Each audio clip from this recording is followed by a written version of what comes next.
Today we went to this beach in Fort Stevens, Oregon, which is in the northwest corner of our state. My friend Mark Ward called me from Sea Turtles Forever, and he said, let's go down and survey the beach for tsunami debris. I said there's not supposed to be any tsunami debris until December at the earliest.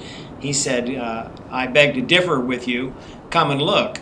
So we did what's called transects of the beach, where we actually staked out areas of this beach and walked along and picked up every piece of styrofoam and plastic greater than 2.5 centimeters across.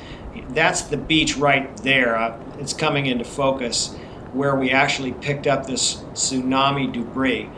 And it was an eye-opener for me. I had no idea that it was this intense already.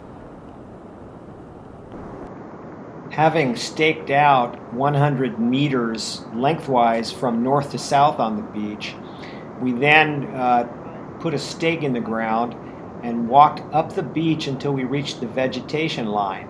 At that point, we then walked with a 2.5 meter measuring tape between us and picked up every piece of plastic or styrofoam that was greater than 2.5 centimeters across. You can see here Todd picking up a huge piece of styrofoam, putting it in a plastic bag. We took all of the garbage that we found that was bigger than 2.5 centimeters and put it in the plastic bags. It's a tedious process.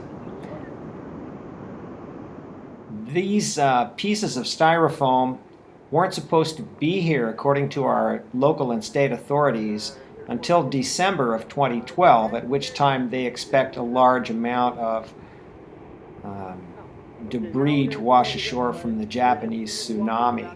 And yet, here we are, picking it up. Mark Ward, the gentleman in the red hood there, has friends and associates all the way along the Oregon coast who tell him styrofoam is everywhere on the Oregon coast now. He personally did survey all the way to Cape Blanco for marine microplastic sinks last summer. His report's underway. He found 670 nurdles per square meter in Bandon, Oregon. The material is becoming rapidly buried in the back beach sand, with windblown sand coming over it, and soon it'll be gone from sight. The next dry day with big wind, this stuff here will be gone. It's becoming buried in the back beach. Tons of it.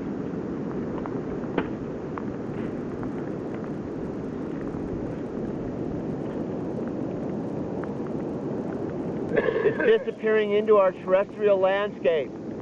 And it's full of bromine flame retardants that are going to leach out this summer when it gets hot. This is how it becomes buried. Next dry session of weather, it'll all be buried.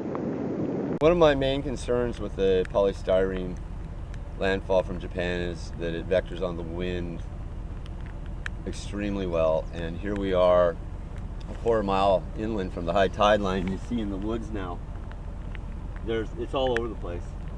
We lost our chance to control this stuff when it fell. We better not lose our chance to control the next landfall. There's even some larger chunks. There's no problem for these chunks to become airborne when they're dry. So this stuff has blown in from the beach, and it's all over all of these woods that are like right next to the beach. Yeah, this is the coastal pine forest, and actually the coastal dunes are another 100 meters to the west of us. And it's passed through the dunes now, and it's entering our coastal forests and our coastal wetlands is where it's headed. And we can't stop it. Here it is. This is what it looks like when it gets into the wetlands, because it's been blown in off the beach into this coastal pine forest, and now it's headed for the wetlands. When styrofoam looks like this, these are beak marks from seabirds pecking away at this, and you can see it's just a perfect beak mark right there. And they peck away at it, and they'll eat a little bit, then they might not like it, and they might let it go, and then the next bird comes along and pecks on it some more. This is floating on the surface, so the birds are hitting it and doing all these peck marks. And eating this material. And that styrofoam has bromine flame retardant in it? This is probably the most concentrated form of PBDE transport on Earth, because this material is packed with polybrominated diphenyl ethers, and that's bromine flame retardants, as Deca, Penta, and Firefighter 550 in particular. And nothing on it. Notice there's zero biofouling on this piece. It just came all the way across the ocean. Nothing wants to grow on this polystyrene that's packed with flame retardants.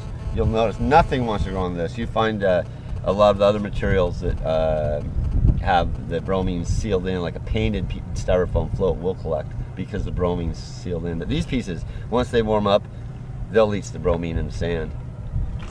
They just need temperature to rise this summer and it to dry out, and the bromine will start leaching into the beach. Mark's prediction, after 13 years of working with this stuff every day. Our calculations from our survey indicate averages of 21,882 items of styrofoam per mile of beach. That includes just the back beach and doesn't include items that have blown off of the beach into the coastal pines and wetlands. This represents 27,606 pounds of just styrofoam and small plastic pieces for a 20-mile stretch of northern Oregon coast. That means that in the 20-mile stretch of beach, there are 450,000 of these items, and more are coming now as the debris field reaches Oregon and California and Washington. If you don't like the idea of having flame retardant leach into the sand, you don't like birds and animals and fish eating styrofoam and plastic and dying, then contact your local officials, state officials, federal officials, and news media outlets and ask them why they're not outraged over the lack of response to this tsunami debris landfall. Tsunami debris is your problem. It's my problem.